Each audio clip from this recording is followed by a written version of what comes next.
I'm ready. Brilliant. Okay, so thank you for coming, Tim, to the Talking Dogs podcast. I only ever have dog advocates on this podcast. So people that I know do the job for the right reason, want to help as many dogs and people as possible.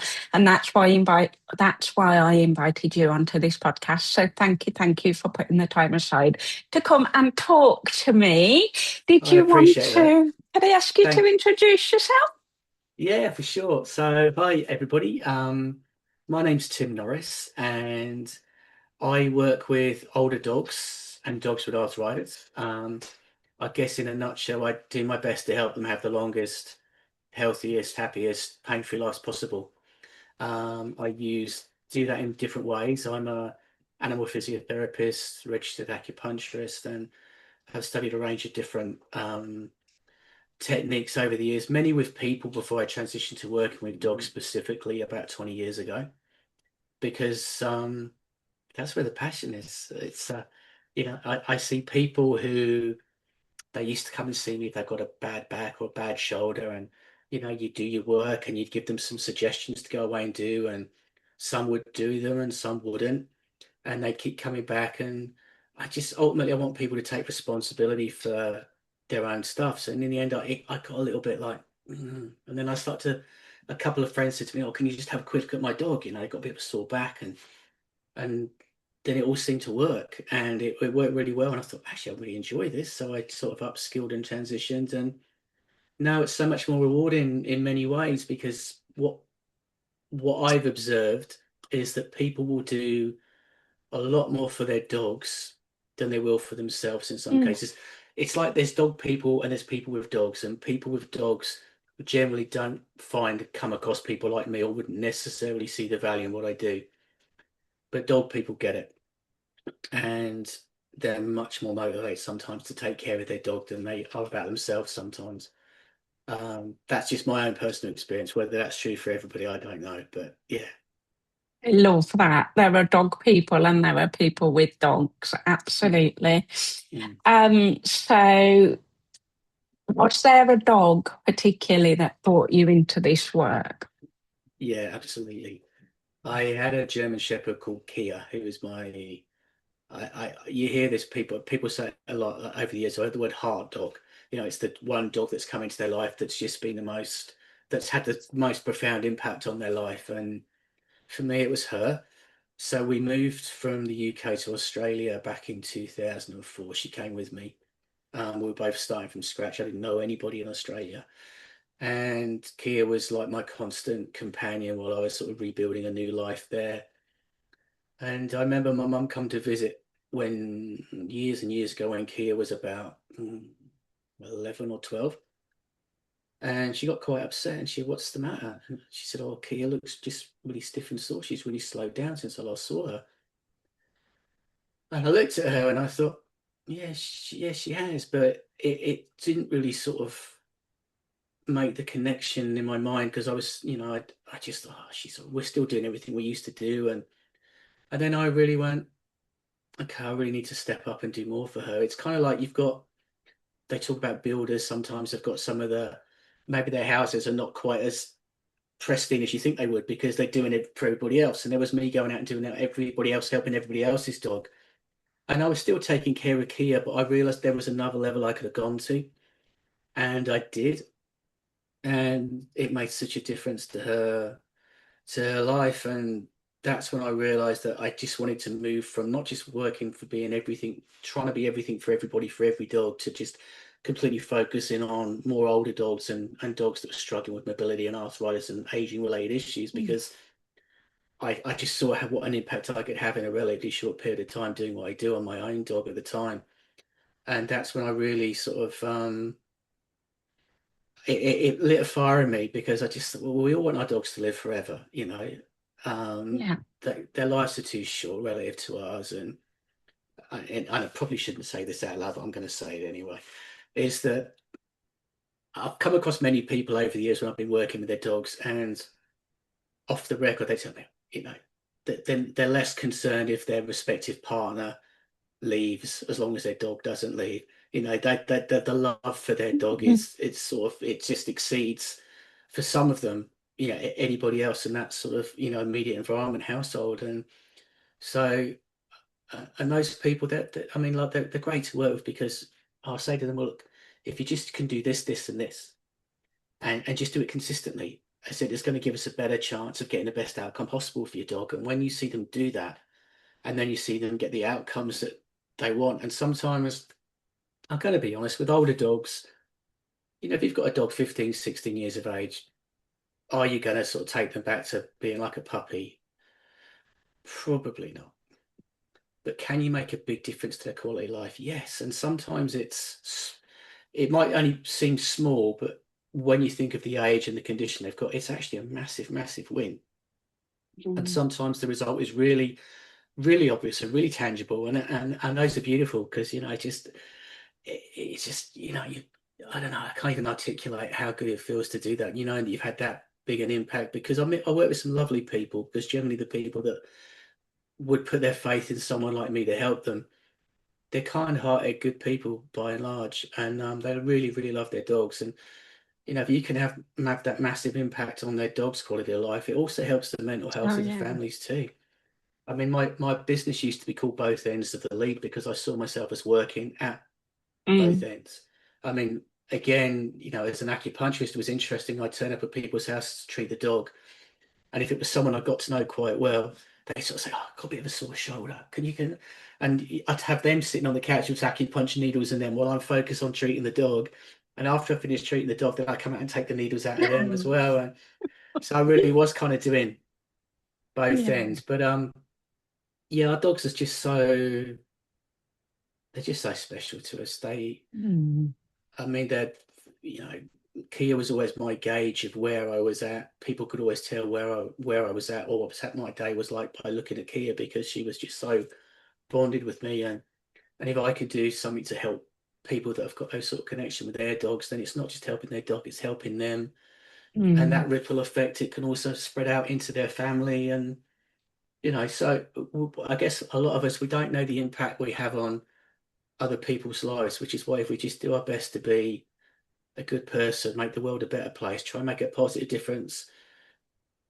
Who knows? I mean, and that's a beautiful thing. I think that's a wonderful thing, because it's, you just don't know. And sometimes you meet someone years later and they'll say, "Oh, you remember that one thing you showed me, or that one thing you did, or that Mm. one thing you told me?"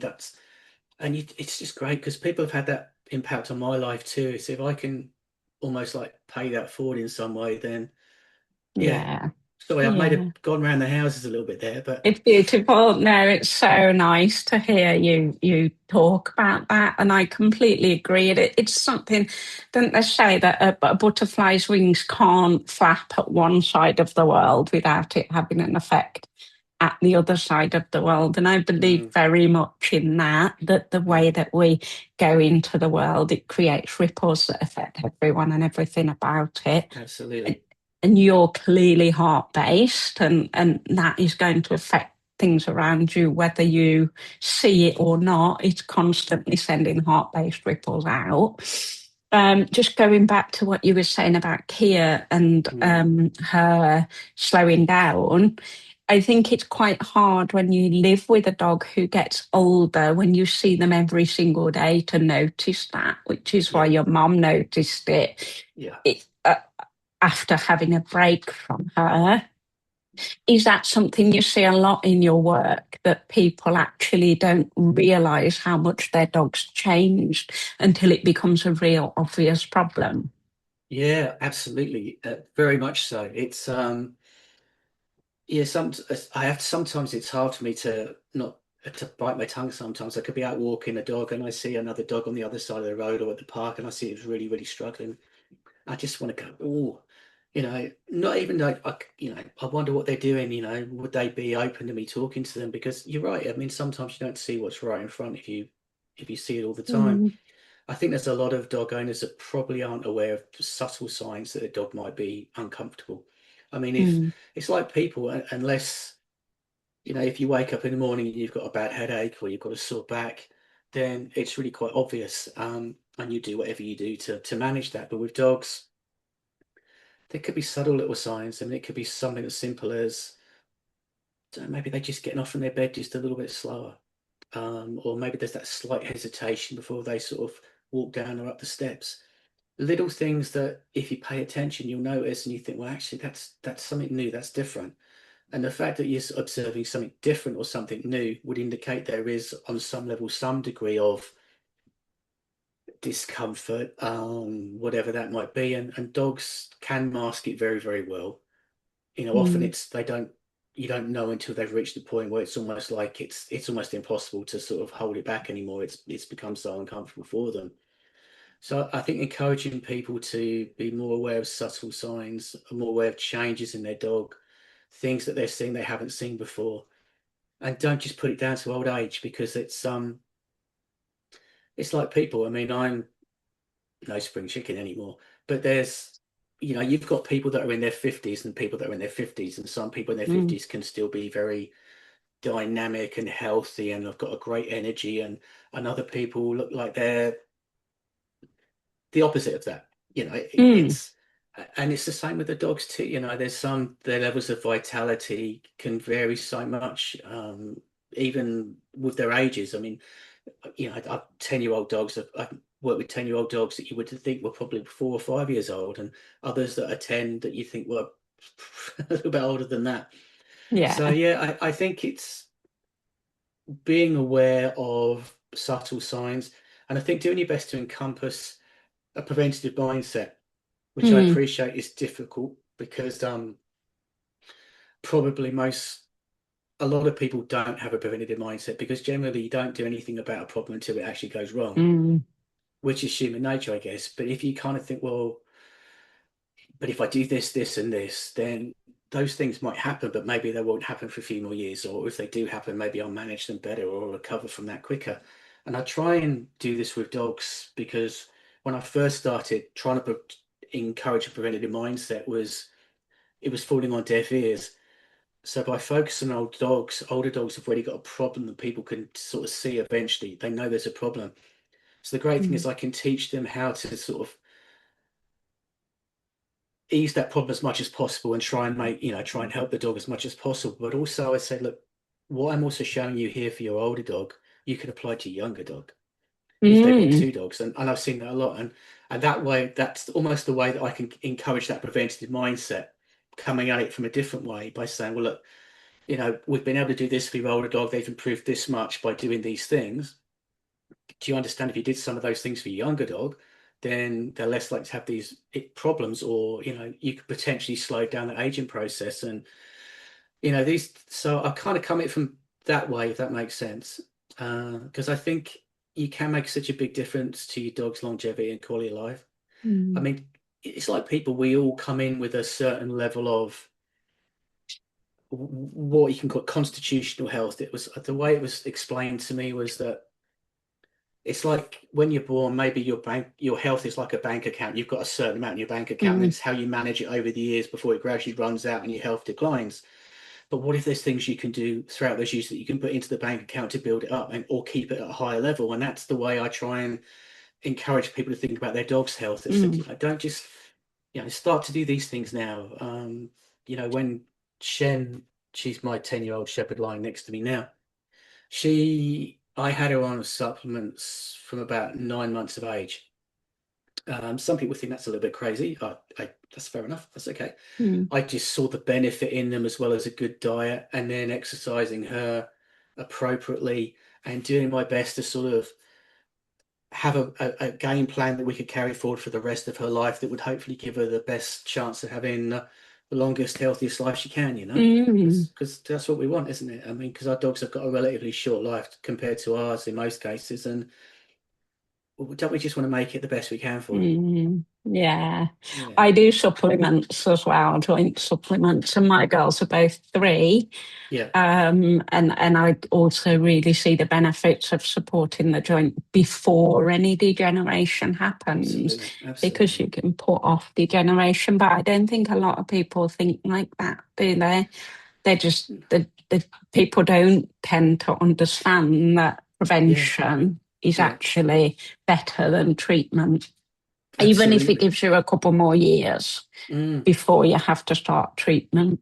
yeah, but I mean, what caring dog owner wouldn't want a couple more years for their dog if they knew Mm, there was things they could do? I mean, when we watch them get old, and I mean, Shen's got an injury at the moment because the puppy, the lump, bumped her down the stairs, and she fell down a few stairs and hurt her wrist, and so managing that at the moment. But seeing her limping around, it's really pulls on your heartstrings, mm, and yeah, so yeah, prevention makes a big difference, and supplements and diet are an important area, I think, very much. mm. I focus very much on helping families as well, give them the skills and the knowledge so they can do it themselves. That I'm Yeah. there if they need me, but helping them to themselves. If I can show them strength exercises specifically for their dog and their issues, if I could show them some stretches or some massaging techniques, and all of these things, when you add them up, make such a difference. I mean, how can they Mm, not? It's like if you think of it from a human's perspective, if you've got a sore back and then you start stretching, maybe you get a massage once a week and do strength mm, exercise, and your back starts to get better.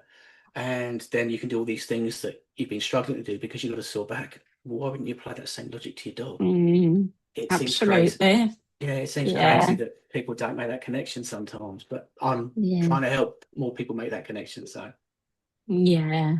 And as you say, as you pointed out earlier, the connection of actually really seeing, going deeply into what your dog needs, it makes us better. It makes our lives more enjoyable. It gives us a sense of achievement.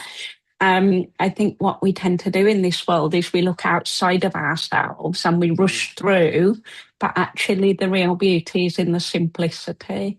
And that absolutely. simplicity of knowing our dog and helping our dog and doing the best we can, Mm. that's more life enhancing than anything we could find out there. Oh, yeah. Yeah, I think so. I mean, human nature. I mean, don't you feel better when you do something good for somebody? Don't Mm, I think most don't we feel better when we're giving? I mean, it's like on Christmas Day. I remember when you sort of give a gift to somebody that you think, no, they're really going to value it. It doesn't make you feel great.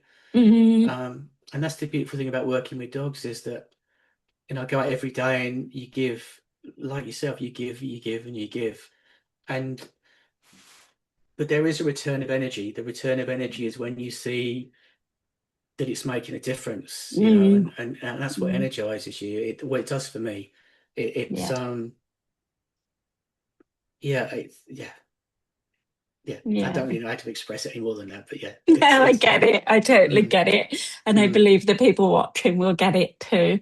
I'm going to hit you with something that I think you can handle. Okay, go for it. Otherwise, I wouldn't hit you with it. But you know how people love guilt? We love a bit of guilt. We hate Yeah, it, but we love it. yeah. And I don't know about you, but I see a lot of guilt in dog guardians. I wish I'd known better sooner. I wish I hadn't done this. I wish I'd done that.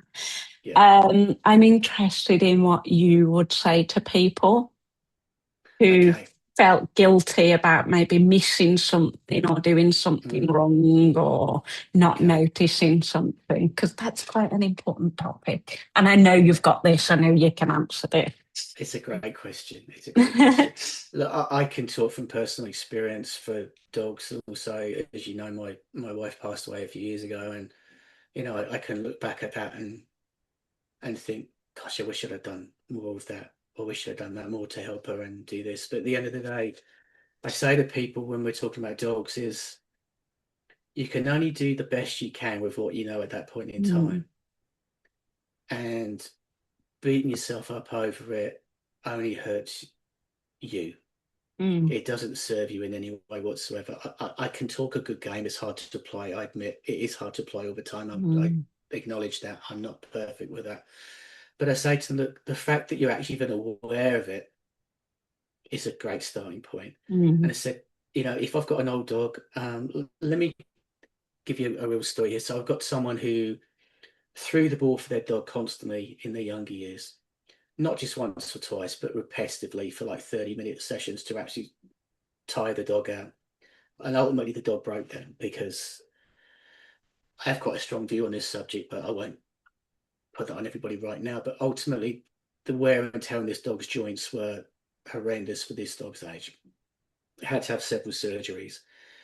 And we sat down and spoke about it. And the surgeon also said as well that, repetitive ball throwing, once a dog gets to a certain age or doing it for too long, is a massive injury risk. And I sat down with them and explained the same thing. And they were about, oh gosh, I wish I'd known that. And they felt so guilty. I said, well, look, what's done is done. But what can we do now to repair this as much as we can and give your dog the best quality of life moving forward? Because what you've got to bear in mind is all the things we're going to do to try and make this better for your dog, most people are never going to do, Mm, or they're not aware of. So take this as a big plus. This was you've gone through this experience, which was, but you've learned from it. And now you're not only going to make your dog's quality of life better and help them and empower in you, but you've also, any other dog you share your life with in the future, you're probably less likely to do this and more likely to do a lot more of this. So I mm, said, you've got to flip it into a positive somehow. Otherwise, it just guilt eats away at you, and it doesn't serve you. Like I said, it just takes away your energy. So I just encourage people to say, look, it's a new start now. mm, Okay, that what's done is done. Yes, you would probably do it different upon reflection, but what can we do now? And let's just be positive and move forward with that and mm, give people that information and support and encouragement and strategies. And then they've always got those. And then the next dog they share life, it's going to be better for them. And, like, mm, I don't know if it's like what it's like with kids. I've only got one, but I guess, maybe if you have more than one kid, maybe certain choices that you made with the first one, you thought, upon reflection, I'd do it different. You get a chance to do it different with this next one. And you mm, get a chance, and, none of us are perfect. We're learning all the time. And I think we all just need to cut ourselves a bit of slack sometimes and give ourselves a break, because as hard as we might be on other people, sometimes we're much harder on ourselves. mm. And Yeah. guilt is just another way that we punish ourselves. And I just don't think it's a helpful thing.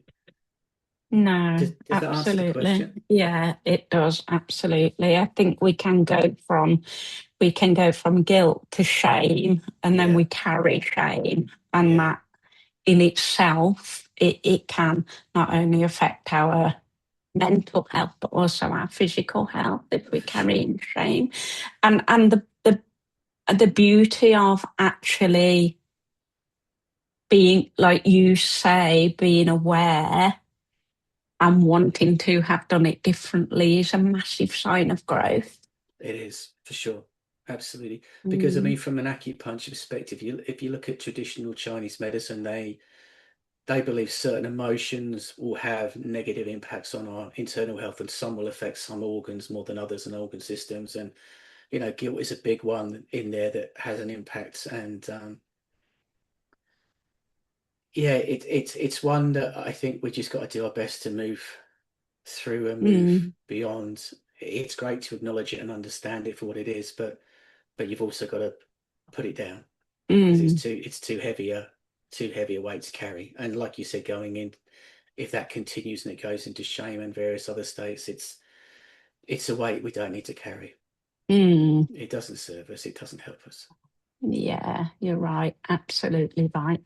Thank you for answering that so comprehensively after hitting you with That's all it. right, Sally. You got me on a good day, obviously. Okay, so I know we've talked about this before, not on this Mm, podcast, but before. The energetic relationship between the dog and their person. I believe very much that we get the dog that we need, and that dog that we get, if we allow them to, will teach us where we need to grow and how we need to grow in our lives. mm. And will also teach us what we can put into the world in order to help others. Yeah. Um, that is the complete opposite of just a dog, just a pet, just a family dog. And I'd be really interested to see what you think about that, about the potential dogs have for us as people if we just watch them and allow them to teach us.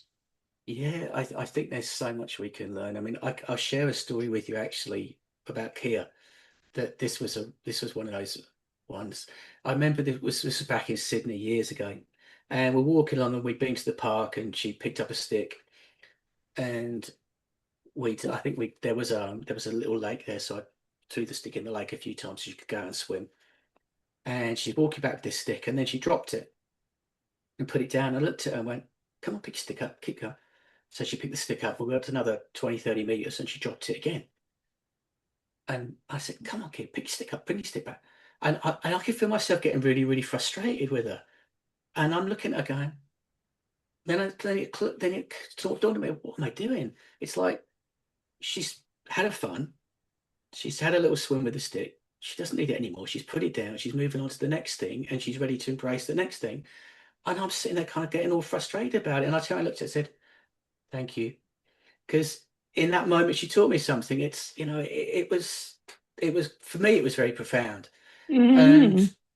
so, yeah, dogs teach us, I think yeah, they teach us so much. I mean, for me, Kia and Shenbed too are very much barometers of my levels of happiness, stress, Mm. energy. My wife used to sort of joke that she knew if I was stressed because Shen would be lying next to her in the room where she Mm. was in. Whereas Mm. I'm in the office, Shen was always with me. But if I'm in the office and something's going wrong and the air's turning a little bit blue and there's a bit of potty language and obviously I'm a little bit disturbed, then Shen will go and lie with her.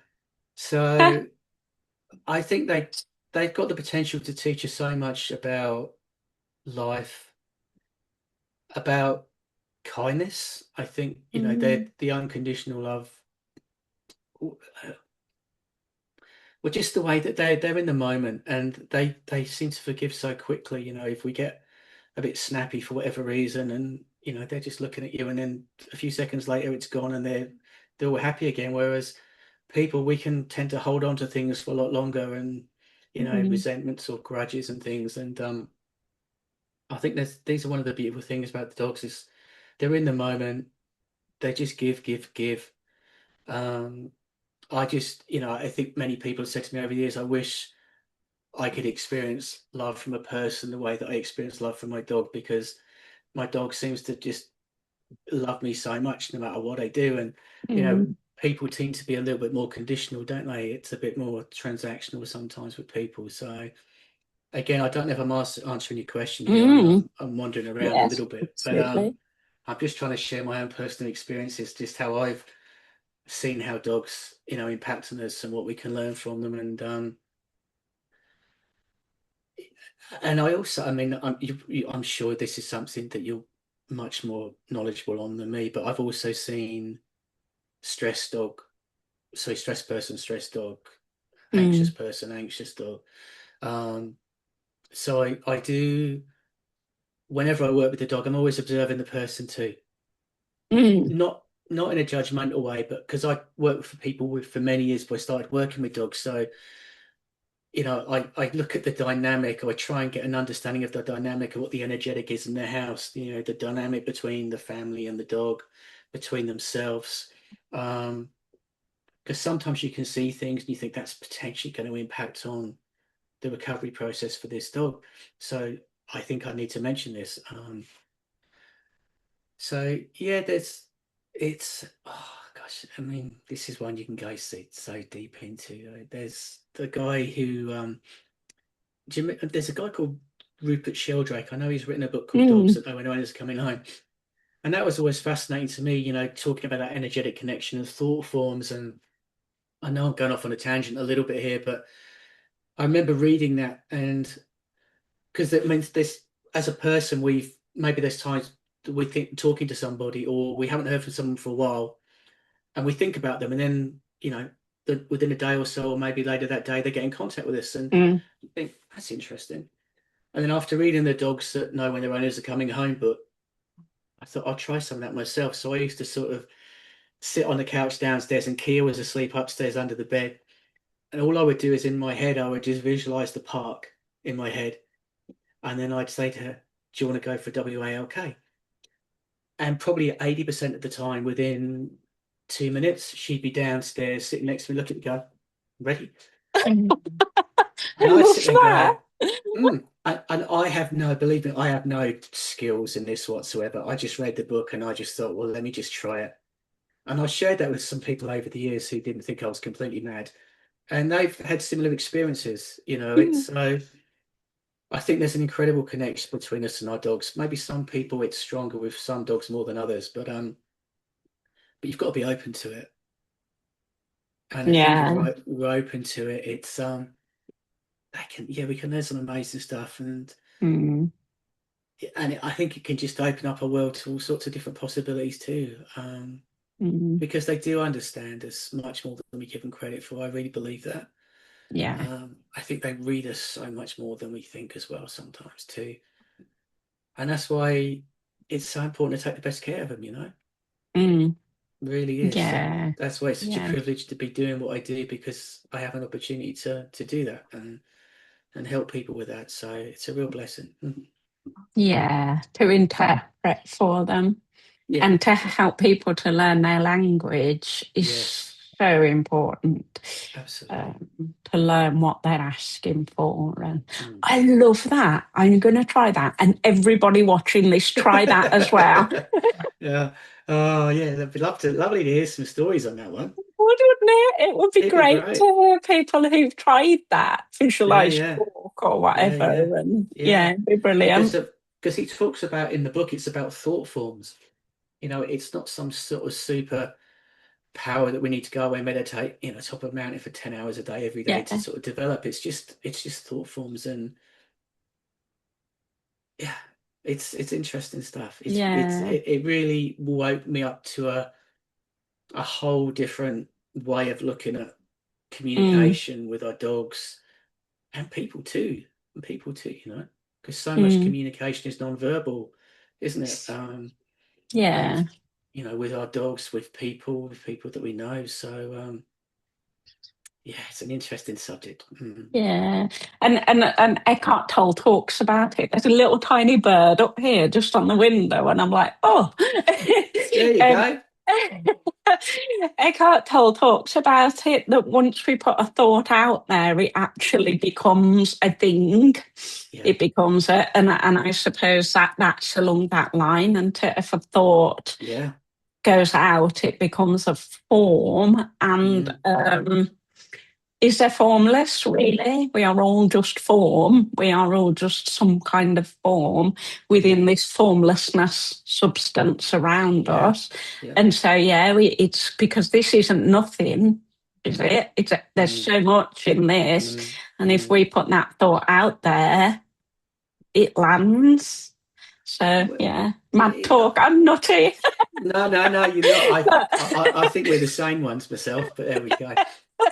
But you're right. I mean, I think people's what we think about ourselves, what we think about life, of course, it's got to reflect in everything that's happening around us. I mean, Mm, if you have a positive outlook on life, you're probably going to be around more positive people. You're probably going to have more positive outcomes. I mean, yes, everyone has challenges, everyone has struggles. Life isn't always fair, but so our thoughts and our emotions have a huge impact on our reality, on our health, around everything. So mm, it makes absolute sense. And yeah, and yeah, I find this stuff so interesting. It's mm, just sometimes it's hard to know who to talk to about it because not everybody is as receptive. But it's lovely sometimes though, when you can drop a few seeds and then somebody comes back to you and goes, I went and watched that video yeah. you spoke about or that chat, or I read that book you mentioned, and yeah, it makes sense. And I've started realizing this and this, and because we can all learn from each other. Everyone's got something Mm, to share. Everybody's got something. mm, And I don't know you, but I love listening to people's stories. I mean, as much as I love working with the dogs, I love to meet the people too. I love to, hear them and listen to their stories. And yeah, it's just, I just, whatever's happening in the world, I still think there's so many good people out here doing so many good things. mm. And I think just we need to focus on that and just put our energy into the most positive things we can, for ourselves, for our dogs, and just be open because there's so many interesting people out there doing amazing things. Yeah, We just don't hear enough about it. yeah. I think be open-hearted as well. Be really open-hearted because the world in general is can be pretty closed-hearted, quite defensive, very, very blinkered. But if we can keep an open heart and we can keep that open heart on our dogs as well, we're way more likely to see what it is that they need.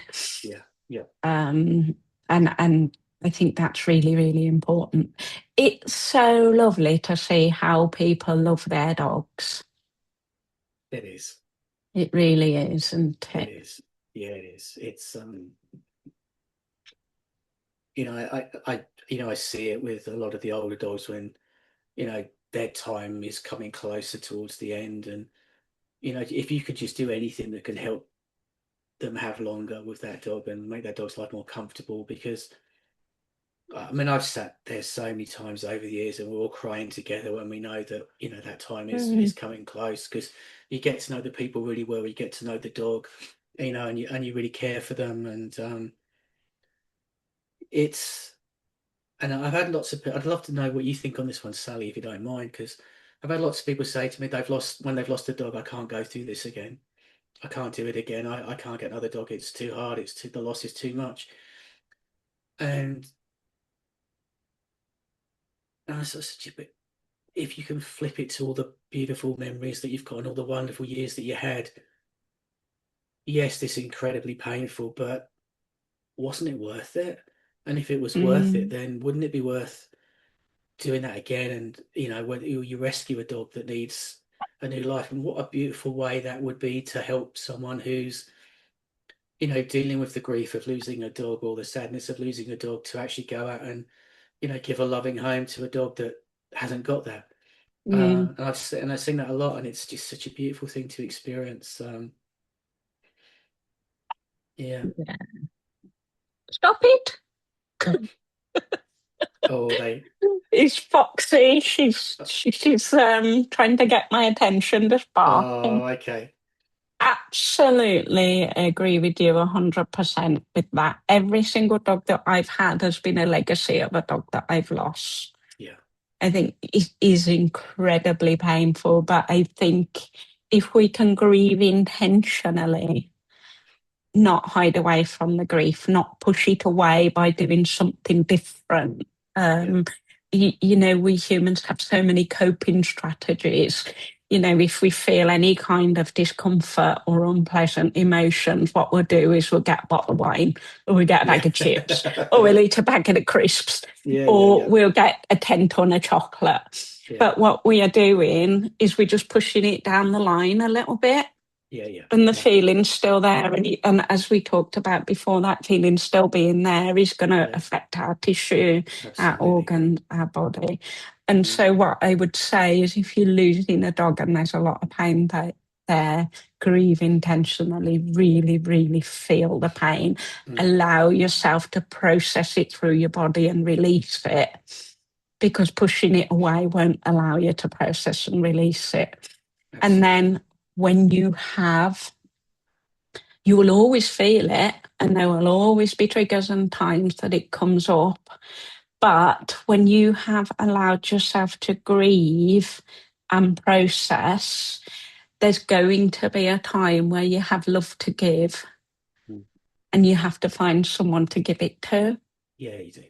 It's important. Um, We all need connection, don't we? We all, no matter how much we might have been hurt in the past, or whatever traumas we've gone through, we all still need connection. It's important, and I think, as you said, whatever you can't hide what's inside. Whatever you push down and don't deal with, is going to manifest in a different form, and it's normally not going to manifest in a not in a very positive way. It does impact on our health. I think a lot of repressed emotions do have a huge effect on our health. Whether it's short term or longer term. Whether people are aware of that or not, I don't know, but absolutely. So yeah, you need to face what you need to face, and then do your best to make the space for something new, because yeah. we all love connection. This is why people love their dogs so much, because if they struggle with that connection with people in their lives for whatever Mm, reasons, then a dog is almost like a safe space for them. They can feel that connection. They can pour everything into them that maybe that's difficult for them to do to a person, maybe because they're mm, concerned about rejection or things that have happened in the past. But for a dog, you could just pour it into them, and they return it tenfold. Mm. You know, Yeah. you can give them 10% of your attention, 10% of your love, 10% of your time, but they'll give you everything. Mm. And I think that's what makes it so there's such a special Mm. such a special soul to share our lives with. You know, I think that's why people's bond with them is so strong. Um, Yeah. mm, I think so. Yeah. It's the thing about the hurt when we lose them, because I lost two last year, is that it can very easily, if we don't process it, it can very easily cause a closed heart. Yeah. And a closed heart, it doesn't stay in one place. It affects every area of our lives. Mm. And one way to really open your heart is have a dog in your life. Yeah, absolutely. But also, Mm. it gets you out and meets people. I mean, this is the, if you've got someone who's like closed off and they've, you know, they've shut this away for the world a little bit. You like when I take the lump out for a walk because obviously she's a puppy and she's like a big puppy now, but it's like going out with a rock star. I walk around the park and you know it takes twice as long because everybody's coming up to her and they want to say hello or they want to hug her, they want to talk to her, what Yeah, sort of dog is she, and it's a lovely way to meet people. And you know, if I'm having a day where it just life feels a little bit heavy, I just go for a walk with her and I come back and I've had half a dozen conversations. I feel yeah, lighter. You know, I've got out, I've got some exercise, I've been out in the fresh air. Um, and it's a great way to meet people. I've met a lot of people through just walking my dogs over the years, mm, and it's a great way to connect. And like I yeah, said, that's what kind of mm, life's about. So I think no matter how much we're struggling, if we've lost the dog or we've lost somebody special in our life, having a dog in our life just it helps us to connect. It's just mm, there's so many positive good things about it. Yeah. yeah. And that's another thing they teach us. Oh, okay. Yeah, absolutely. Yeah. Yeah. Yeah. Uh, So. mm. So if we think about people whose dogs are, say, middle-aged to getting a little bit older, Mm, and they want to do their very, very best for their dogs, mhm. in a way without giving your expertise away, Yeah. what would you, what kind of advice would you give them? Okay. Where So, I where mean, would they look? What could they do? How could they focus? What would they look for? That kind of thing. okay. I would sort of say look at what your day-to-day routine is with your dog. So, for example, if you've got a dog that's moving toward those sort of senior years, is maybe you start to look at the way you exercise them. Maybe if you sort of took them for like one big 1 hour or 90-minute walk, and you notice that's starting to get a little bit too much for them, a little bit harder for them, maybe you can break that down if it's realistic into two shorter walks. That's Mm, a very simple thing. Maybe, you know, if you're aware they're getting a little bit weaker, you could just do some gentle strength exercises at home. Just spending like, you know, 5 minutes a day, just doing a couple simple things. You can use treats, you can make them educational and, you know, great for their mental health and stimulation too. Simple things like that. Um, one of the things that I always say to people, just learn to massage your dog mm, because it's great for them, but it's also really good for you too. You know, it's that connection thing again. It's great bonding experience. And diet, I think, is really important too. It's a minefield, I know, and everyone's got an opinion. I can only share what I've learned over the years, what I've seen work. But I think having a more natural, less processed diet, just like it's with people, is important. I think looking at things that can improve their joint health and reduce inflammation in the body naturally. So we're talking of things like, you know, certain supplements can be very useful too. Simple things like a wheat pack. People laugh about it, but you know, people get a sore back. Often they put a wheat pack on their back. So why would you not do it for your dog? mm, You know, if you've gone out and had a long walk, you notice they're a little bit stiff or sore afterwards, pop a wheat pack on them. Maybe put it on their hips or the lower back or their shoulders. You know, just 5, 10 minutes of doing that can give them a lot of relief. So there's so much you can do. It's not that different to what you would do for a person. It mm, really isn't. It's very, very similar. So it's just like I said, it's having a good strategy, and like anything, it's being consistent. You mm, know, we all want a quick fix, but the reality is life doesn't really work like that in most cases. And as we get a little bit older, as our dogs get a little bit older, you're going to have a better outcome if you do a number of things and you just do it consistently. It's got to Mm, fit within what's realistic for you, what's realistic within your time frame, and what time you've got, um, what resources you've got. So, I mean, I always try and find ways that I can help people without them going out and spending huge amounts of money on exercise equipment for their mm, dog or on, you know, multiple supplements, because quite often there's things that you've got in the home environment which you can give them that can really help them too, which cost you almost nothing. Um, and once you know how to do massage, you've got that skill all the time. The other thing I use a lot is gua sha, which a lot of people probably haven't heard of. Um, Gua sha is like a. Let me see if I've got one of my tools here. Just bear with me a minute, Sally. Let me just leave you and have a little look. I might actually be able to show you.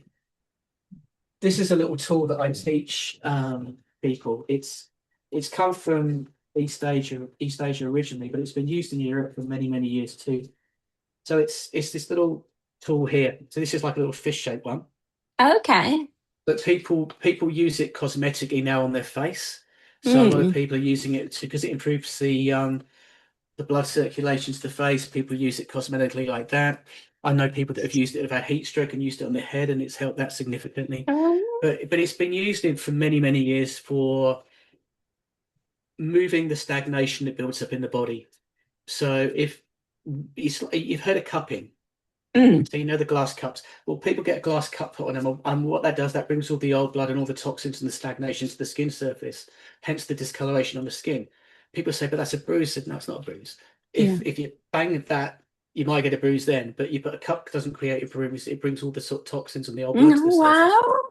That's So really guava, interesting. it is. But if you cut the same area the following week, you're going to have less discoloration because you've already started to move it. And if you cut it the week after, you might not get any. So that's why sometimes when people have cups on their back, not all areas are discolored because there's less stagnation in that area and less toxins, if that makes sense. So gua sha works in a similar way. Instead of creating a vacuum and pulling it out, you're kind of rubbing over the skin, and it has like a purging, flushing effect. So you still get that discoloration come up on the skin if there is stagnation in the area. But the great thing is, if a dog is sore and stiff and it doesn't want to be touched too much, because it's like people, if you've got a sore back and someone starts touching it, you're gonna, not everyone's Mm, going to be receptive. Yeah, exactly.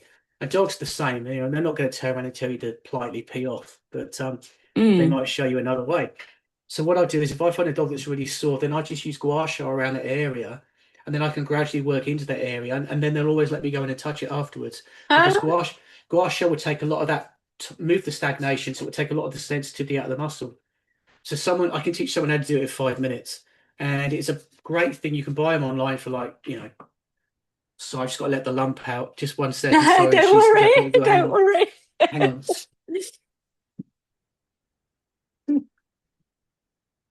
I'll just let her say hello quickly. Ah, she's grown, isn't she? She's huge.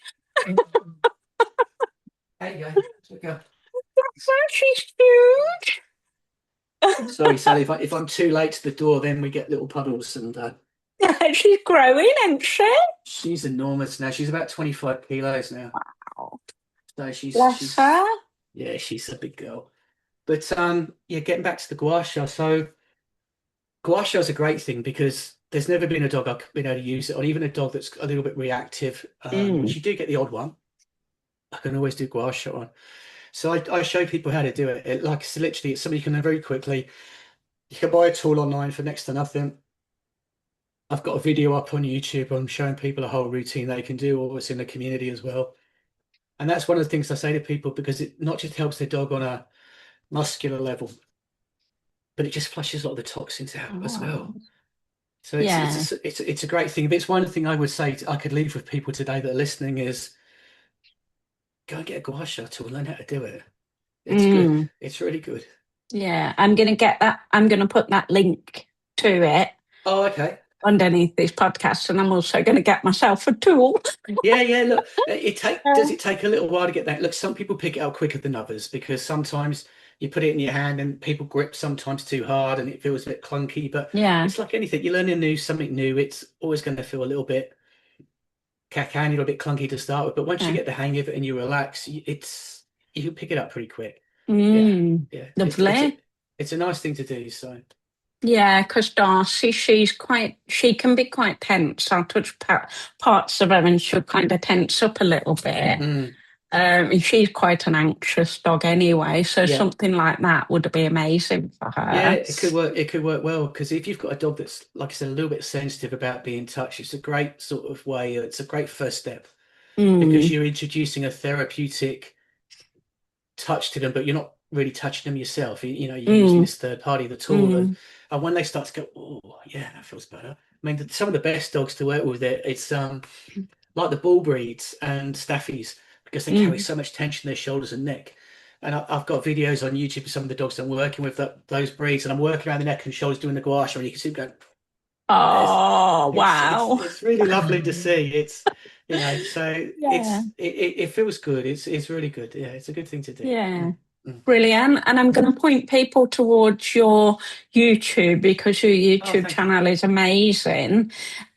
And also your school community because you've got quite a lot of exercises and things in there, haven't Yeah, you? That yeah, yeah, very, very simple and straightforward, but yeah. and not time consuming either, Mm, because I think people in this world tend to have a lot to do and adding something else in tends to get put off a little bit. But yeah, the things that you teach in your school community are very much a get it done very quickly, but makes a huge difference to a dog yeah. who needs it. I think so. I think so So too. Mm. yeah, so I'll pop that in as well. Thank you, And Sally. honestly, keep doing what you're doing because you're making an amazing difference. You're a lovely presence. You Thank you. shine, you literally shine like a light, and Thank people, you. the world needs more of that. Dogs need more of that. So, That's very kind. I yeah. appreciate you saying that, and thanks for giving me the opportunity to talk to all of your followers on here, Sally. And it's been lovely to connect again. Thank you. Yeah, we'll do it again. We'll meet up at some point again because we need to talk more about the what's beyond what we Yes. think reality is. I will go as far down the hole as you want to go on that one. I've got yeah, I won't go into it now, but yes, I've got some really interesting subjects on that one I'd love to talk to you Yeah. about 100%. Yeah, that would be amazing. Cool. Okay, well, I'll let you get on with your day. Thank you Thank so you. much. Pleasure. And yeah, thanks for being on. And I'll let you know the feedback from Thank people you. watching. All Have a right. And wonderful day. yeah, and let's see how people get on with that, communicating with their dogs and the gua sha. I'm curious. I'd love to see how that goes. Yeah, and me too. Yeah, we'll look All for right, the Sally. comment. Cool. Take Take care, care. Tim. Thanks Thanks so a lot. much. Thank you. Bye. Bye-bye. Bye. Bye.